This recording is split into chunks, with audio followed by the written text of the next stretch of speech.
been to China in 2012, and I really fell in love with the country, and the people are so kind, and I got really interested in the language and the culture. It's very interesting. You learn a lot from learning just the language. You engage with people, you learn about the culture. It's a lot of things. You don't just learn the language only. China is about to be the world's biggest economy. A lot of young people started to understand that in order to get in the business world, they need to study the language and the culture.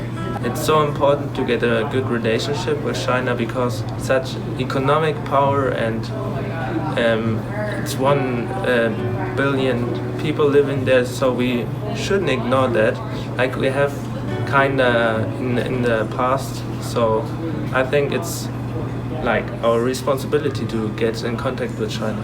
I think that the relations between the United States and China are critical, especially in these times. Now you see trade issues and the issues between two rising and falling businesses moving around, but we still have to face the fact that these two people have countries, but they're citizens inside of these countries, and there's communities inside of these countries, communities that matter. We have the US Confucius Institute. They matter because you have projects that are pushing these two boundaries together. You're pushing two globes that are far apart, two countries that are far apart, but you're pushing them together in these initiatives and these projects, and those are what matter to really focus on relations between the United States and China. If the citizens are together and the citizens are learning together, then the countries can learn together and the governments can learn together as well. I think that China and the United States right now are the two most important countries in the world because they're the most powerful.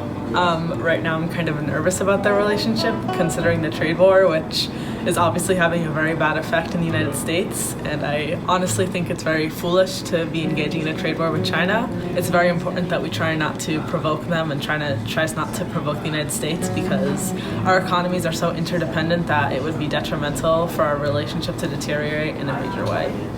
Their partnership is important, especially for the countries that they interact with, because like South Africa has a strong relationship with both countries, and for us it's important that they get along. If they can continue strengthening their relationship, it will also help other parties involved who are exchanging with both countries.